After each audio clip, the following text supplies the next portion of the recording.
Abawagizi ba National Unity Platform ko n'abakulembeze okuva eri mu mambuka oba mu Northern Uganda bebamu kwabo abazze okubeerawo ku kitebe kya National Platform olunaku lwaleero nga kiggulwawo wali Makerere Kavule. Wabula bano bwe basanze nga poliisi n'amagye n'abanyi abayeekera bonna abatujju nga basazeeko ekitebe kino bataddewo embeera buli omu gye yeewuunyizza ate abaana b'eggulu bo nga banjawulo abaana bu Northern Uganda bo nga banjawulo anti nga tebatya kintu na kimu buli kigambo nga bakyogeranga bwe kiri era bawadde General Museveni ennaku mbale nnyo okubanga avuddemu eyo entebe gy'akyangiramu Kyagulanyi Center. Bagamba bo balonda Kyagulanyi era gwamanyi nga pulezidenti w'eggwanga pulezidenti waabwe General Yoweri Kaguta Museveni tebamumanyi nga pulezidenti wa ggwanga n'olwekyo yandibadde atuula n'adda wali ebbali n'akola ebirala ate omukulembeze waabwe Kyagulanyi Center n'agenda mu maaso n'eggwanga. Bagamba bakooye bali mu kubonaabona nga baba Northern Uganda. Ettaka lyabwe libbiddwa abalaalo, ettaka lyabwe ebyobugagga byabwe byonna bibbiddwa tebakyalina kye balina n'okuttibwa battiddwa ente zaabwe kimu kibaweddeko ekyabwe kye baalina mu gavumenti eno ya General Yoweri Kaguta Museveni. Bagamba bbe emitima egyabwe gyafa gyakaluba tebakyalina kye batya era kye beegoda. Kale katubafune batugambe ebigambo. Yes. Tell us what's going on here. What's going on here? My name is Nup Okuva. I come from Gulu, but I was a candidate to the more district in 2021 general elections. I contended for MP. Today we are here in the National Unity Platform headquarters. You said you have come from Gulu. From Gulu, yes. Tell us what it is. We are from Gulu with our team, close to 100 people, to open our national office here in Kampala. But police and soldiers, they want to stop us. They chase our people away, beating individual who has no any problem and disorganizing the opening of the national office. As you see, our national office is here. They stop us, they chase us away for unknown reasons. And the dictatorship in Museveni government is beyond Uganda. And this is a time Ugandans must stand up and fight Mr. Museveni with his dictatorship. We are tired. Since 1986, Achuli never rest. Now Achuli has become a grazing ground for Banyankoli. The Balolo are in our land. They are in Achak, they are in Gulu, they are in the mount, they are everywhere. The Achuli has no food as I talk now. The Balolo are grazing their land in their animals in our land because of Museveni government. And tomorrow is the last day for Balolo to stay in Achuli land. We are very tired. We are tired of Museveni government, and enough is enough. Ugandans are ready to do everything possible. Tell us in Acholi what you have come to do here. Luakome Uganda, Amira Fogu, Tinwan Wabino Kany, Kayako Office Mamegwa, Etokilor or Penkayakone. Any band Mutemaraj, Machino Piyom, Macharo One Luak, Mamiko Uganda. National Unity Platform support the material district.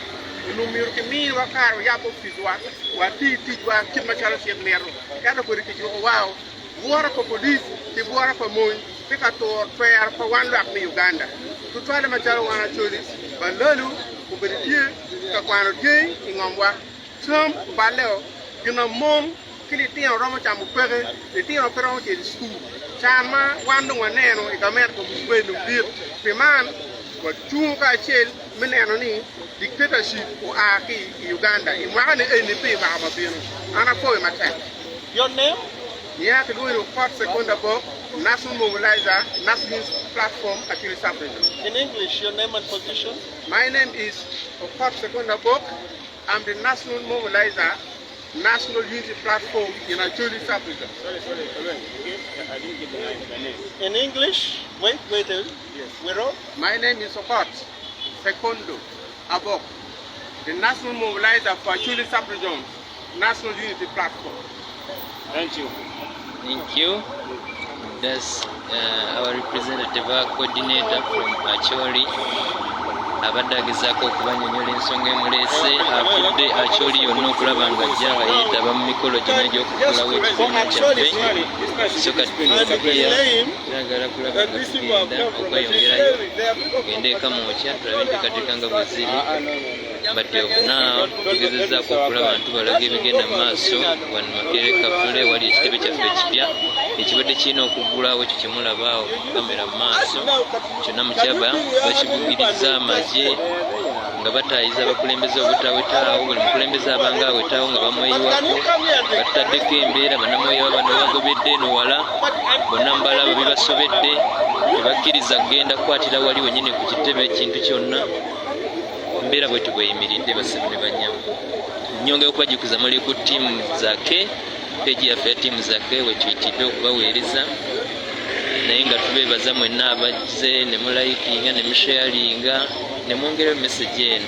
pulezidenti yatuganya tulabisa abantu bano era kino kyetugezako okukola tulabisa abasajja emize gyabwe emize giremesa n'omuntu okugula obuguzi ekibiina kye kyokka ng'akola pate politics ng'azanya politics wa pate ng'ate ayamala okuwanikira security n'agezaako okwapproving empapula zonna naye ne beefuula oluvannyuma nga bayita mu RDC w'ekitundu kino naye tetubatya tugendagenda mu maaso n'okubalabisa tugezaako okunoonya ku bakulembeze ab'enjawulo saawa eno tugudde ku sipiika wa Makindye ate ye sipiika ye kansala wa Kansanga Ssebo Mukulu Olw'Okuyiwa Charles oze ku kitundu kino okulaba ng'oggula offices zaffe wetaba ku mukolo gw'okugula offices zaffe wane Makerere Kavule mbeera ogirabye otya ng'omukulembeze embeera naye mugiraba kigenda mu maaso bwamu mulaba buli omu abasirikale bayikooma bali muleya bali mu bwezi bulijjo ekyo kyetugamba Uganda nimwe Museveni bulijjo twamugamba mwe yalonda abakubi n'abateeka mu gavumenti ye bwe balaba nga bafunye ensaala nga balaba ekitebe kya NUP eky'emyaka 3 kiri mu kukola emirimu ekyo tubagamba mu NUP kyeki balina pulezidenti eyawangula so bino ebintu byetwogera bulijjo babiraba so ebigenda maaso bawamba abantu bakola buli kimu n'omulimu gwaffe gwakola ki kugamba bannayuganda bako kibalina okukola buli omu okusinziira mu mbeera ejjawo kati nga gwe omukulembeze abantu baffe soke banaye mutusonyiwa baliko security tusabye twongereko mu maaso wano katono naye nga interview ekyagenda mu maaso buvunaanyizibwa bwa buli muntu kabe wa poliisi kabe RCC kola mirimu gye mu mateeka ekyo tubakuutira buli mwakola emirimu gye mu mateeka obaani buvunaanyizibwa bwe okulaba ng'ogoberera etteeka oba mayinja ki oba ki olina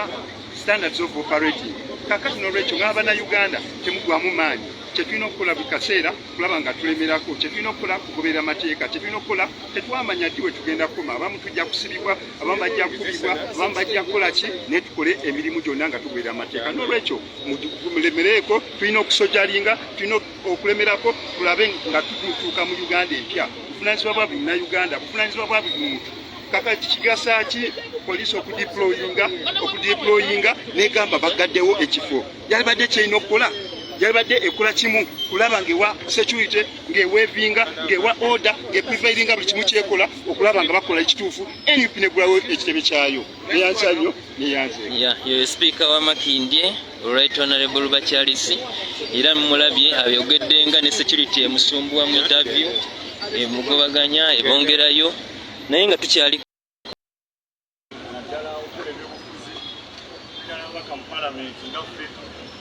tugezaako okulaba nga twetereeza tusobole okuwandiisa ekibeere n'ekibiina n'ekitebe ekisobola okutuyambawo okuddukanya ensonga zaffe naddala mu bukulembeze mu ngeri entuufu naye oli bwavaayo n'atugaana kiba kirungi nnyo nala kusayira ebyobufuzi by'eggwanga Uganda naye tugezaako okulaba nga ensonga eno egonjoolwa era manyi nti ssaawa yonna ejja kusobola okutereera naye RDC yayogedde kitundu kino kuliko emikolo emirala egya gavumenti tukirize tukirabe oba ddala weekiri naye bwe kitaabeerewo kitegeeza kijja kuba nsobi nnene ejja kuba kuswala kwa maanyi kujja kuba kutunyigiriza kwa maanyi naddala ffe abakola ebyobukulembeze obwobufuzi naddala mu ggwanga Uganda.